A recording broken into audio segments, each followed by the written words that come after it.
ओम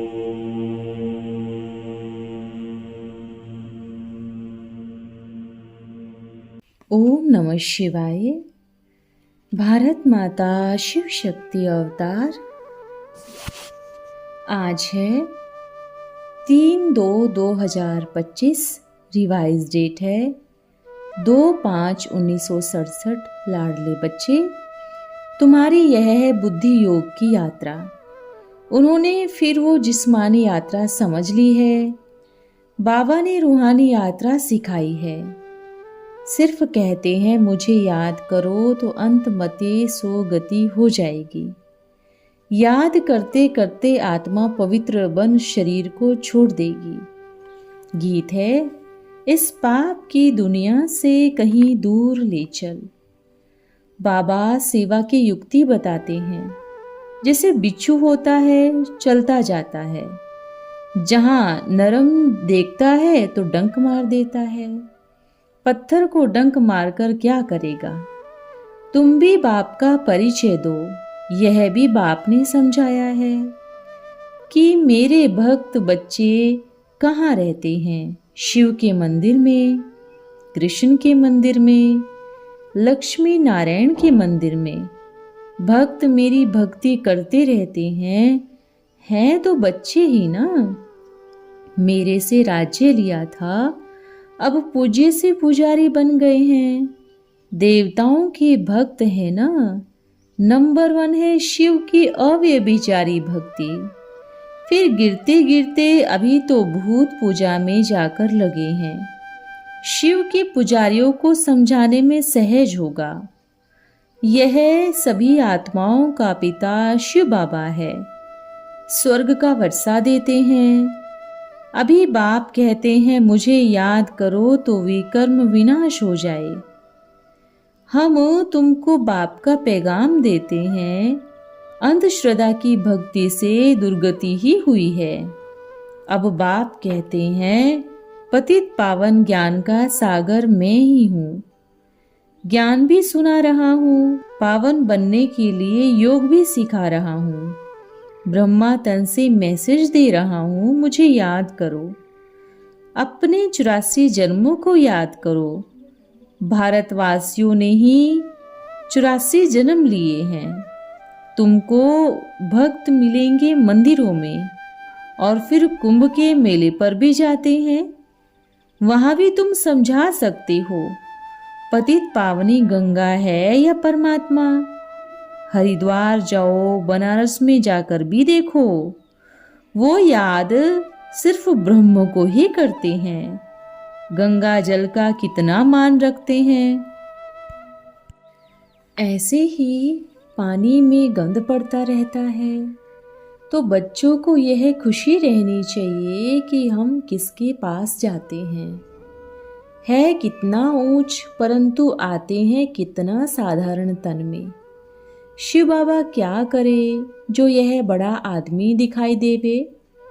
सन्यासियों के कपड़े तो पहन नहीं सकते।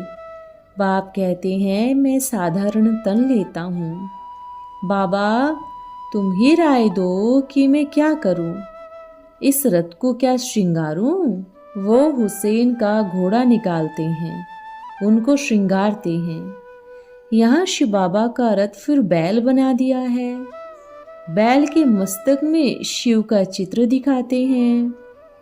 अब शिव बाबा बैल में कहाँ से आएगा। भला मंदिर में बैल क्यों रखा है, किसी को भी पता नहीं है। यह है सब भक्ति मार्ग।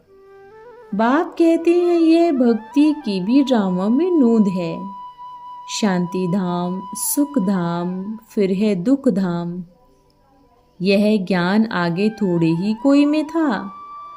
अभी समझते हो, हर कल्प हमने अनेक बार यह ज्ञान लिया है। आत्मा में 84 जन्मों का पाठ नूदा हुआ है। यह बहुत वंडर है ना। फिर उनको कुदरत ही कहा जाता है। कितनी छोटी बिंदी है। आत्मा और पाठ बजाने लिए शरीर कितना बड़ा मिलता है। वंडर है ना। यह वंडरफुल ज्ञान है। देने वाला भी वंडरफुल है। महिमा कितनी बड़ी करते हैं, लिंग कितना बड़ा बनाते हैं, पांडवों के भी बहुत बड़े बड़े चित्र बनाते हैं। ऐसे कोई मनुष्य थोड़े ही होते हैं, ना इतनी भुजाओं वाली कोई देवियां आदि ही होती है। ब्रह्मा को कितनी भुजाएं दे देते हैं। अब ब्रह्मा के तुम ढेर बच्चे हो ना, पढ़ते ही जाते हो तो भुजाएं भी बढ़ती जाती हैं। भुजाएं तो हर एक को अपनी दो ही होती है ना।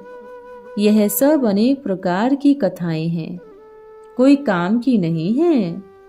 अब मूल बात कि तुम बच्चों को बहुत खुशी होनी चाहिए कि हम बाबा से विश्व के मालिक बनते हैं। ऐसे बाप को याद करना है।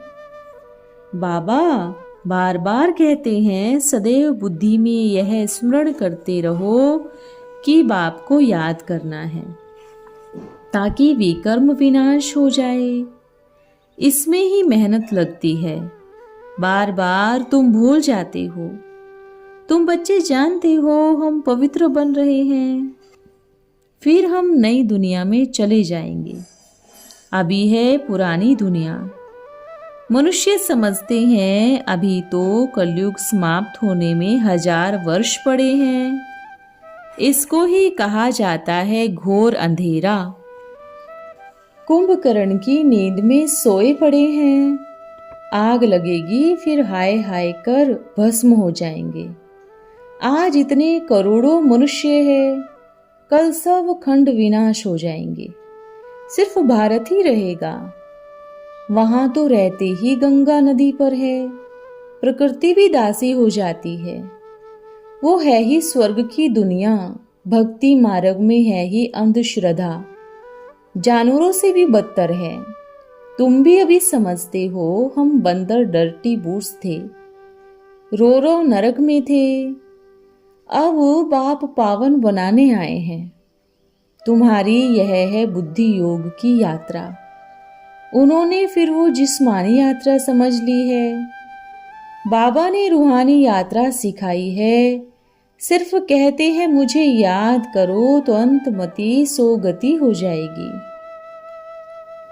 याद करते करते आत्मा पवित्र बन शरीर को छोड़ देगी।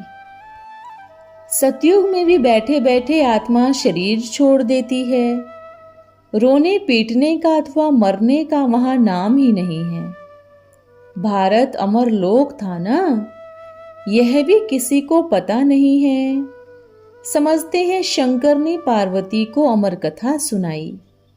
यह किसी को पता ही नहीं है कि यह मृत्यु लोक है। तुम्हारे में भी बहुत बच्चे भूल जाते हैं, अमर लोक को याद ही नहीं करते हैं। हमको जाना है वाया शांति धाम। तुम बच्चों को तो अथाह खुशी होनी चाहिए। बाबा भगवान हमको पढ़ाते हैं। एक की पढ़ाई है, उसमें भी पहले पहले मुख्य बात है बाप को याद करो। वो फुरना लगा हुआ है कि हम पावन कैसे बने। तुम शिव बाबा पास आए हो, जानते हो बाबा हमको फिर से पढ़ाने आए हैं। भारत अविनाशी खंड है ना, इसका कब भी विनाश नहीं होता। तुम्हारा राज्य जब होगा तो दूसरा कोई राज्य नहीं होगा। आत्मा का भी समझाया है, वो है बिंदी। साक्षात्कार होने पर तो कुछ समझेगी ही नहीं। समझो किसी को कृष्ण का साक्षात्कार हुआ, अल्पकाल के लिए साक्षात्कार होता है, उनसे कोई मुक्ति जीवन मुक्ति नहीं मिलती। वही तुम्हारी एम ऑब्जेक्ट सामने खड़ी है। पढ़ाई कितनी सहज है। उठते बैठते बाप को और चक्रों को याद करो। अच्छा, ओम। रात्रि क्लास है 11/3/1967। अब यह बच्चों का जो नया अनुभव है वह कोई और सुना ही नहीं सकते। पहले पहले सुनाना होता है कि हम रचता बाप और उनकी रचना की आदि मध्य अंत को जान गए हैं। अर्थात हम तो आस्तिक बन गए हैं, त्रिकालदर्शी भी बन गए हैं। वो बेचारे समझते हैं कि गीता एपिसोड द्वापर में हुआ। बाप कहते हैं द्वापर में मैं पतित पावन आकर राजयोग कैसे सिखाऊंगा। बाप ही कहते हैं कि मुझे अपने बाप को याद करो। एकज भूल से राजाई जाती, फिर बाप आकर राजाई दिलाते हैं। बाप ही आकर अभूल बनाते हैं तो राजाई मिल जाती है। हम बच्चों को अंदर में अपार खुशी होनी चाहिए। मनुष्य कोई की सद्गति कर नहीं सकते। गाते भी हैं, सर्व का सद्गति दाता एक परमात्मा है। गुरु लोग कोई का सद्गति दाता नहीं है। अंधश्रद्धा की भक्ति है ही दुर्गति। ज्ञान है सद्गति का मार्ग, ज्ञान दिन भक्ति रात। रात दुर्गति तो दिन फिर सद्गति हुआ ना। इन गुरु लोगों को तो शास्त्रों का बहुत अहंकार है। इनको कहा ही जाता है भक्ति मार्ग। ज्ञान और भक्ति, ज्ञान माना ही दिन, ब्राह्मणों का दिन, और भक्ति माना रात, रात भी ब्राह्मणों का ही कहेंगे। अब फिर तुम रात से दिन में जा रहे हो। यह है संगम युग। हर एक मनुष्य कमाई पिछाड़ी पड़े हुए हैं। सन्यासियों को भी धन मिलता है तो धनवान बन जाते हैं। अब तुम जानते हो कि हम बाप से खजाना लेने आए हैं। तुम जानते हो कि योग बल से हम पवित्र बनते हैं।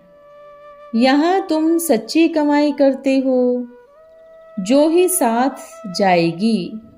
शिव बाबा आकर यहाँ अविनाशी ज्ञान रत्न देते हैं। पढ़ाई से आमदनी होती है ना, पढ़ाई से ही बैरिस्टर बन जाते हैं। बाप कहते हैं मैं भी पढ़ाई पढ़ाने आया हूँ।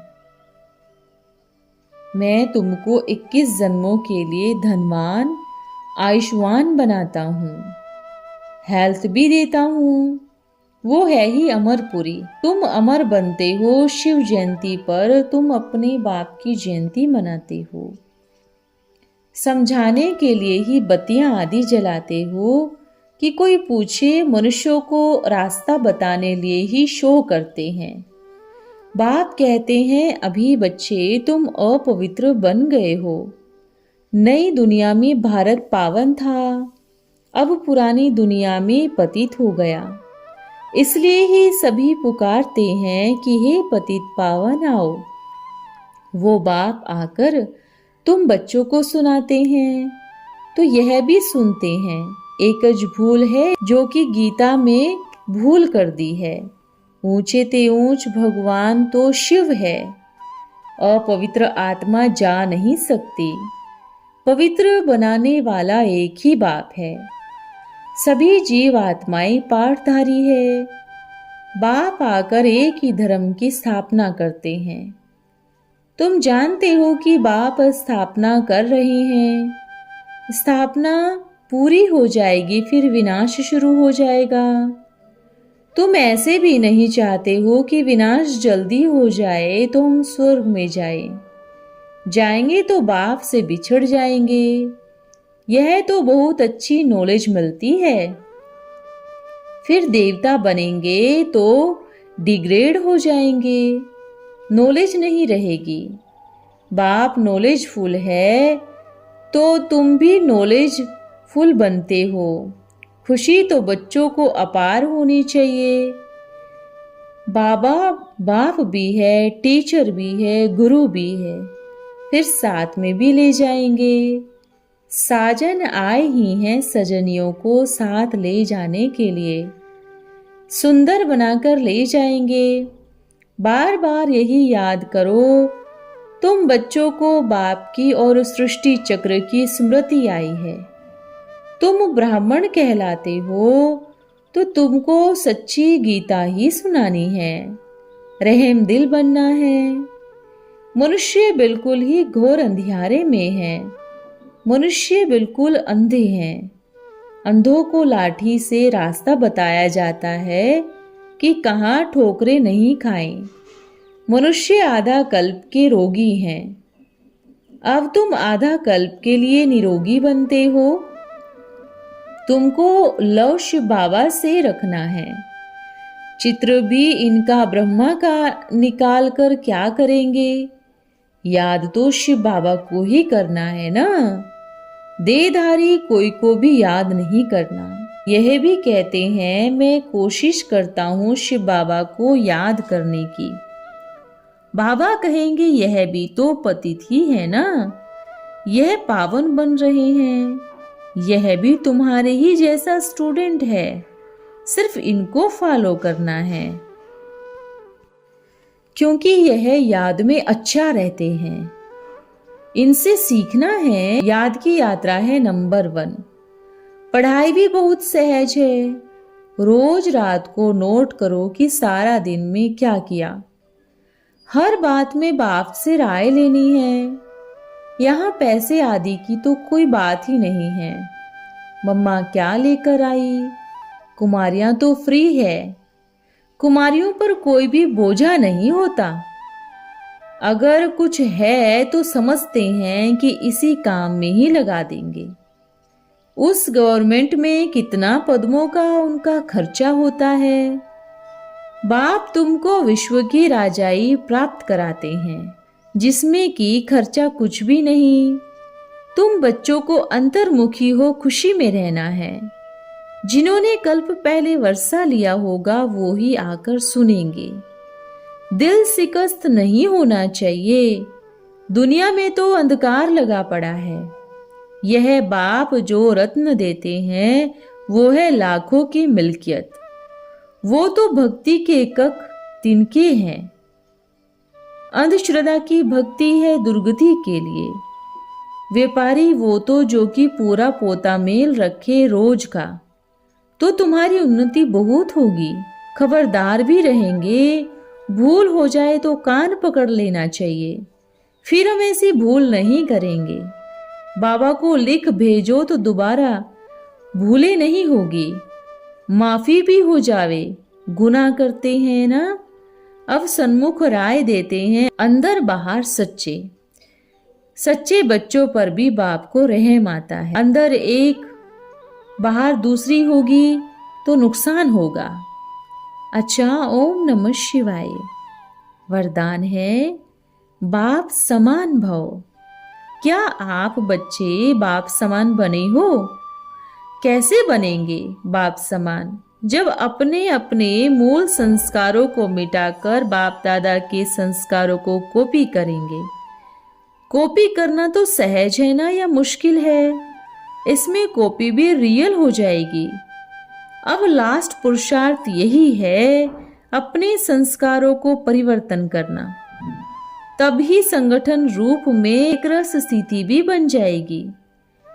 ब्राह्मण संगठन की विशेषता है देवता रूप में प्रैक्टिकल चलना। तभी विश्व में एक धर्म, एक राज्य, एक मत की स्थापना होगी। ओम नमः शिवाय।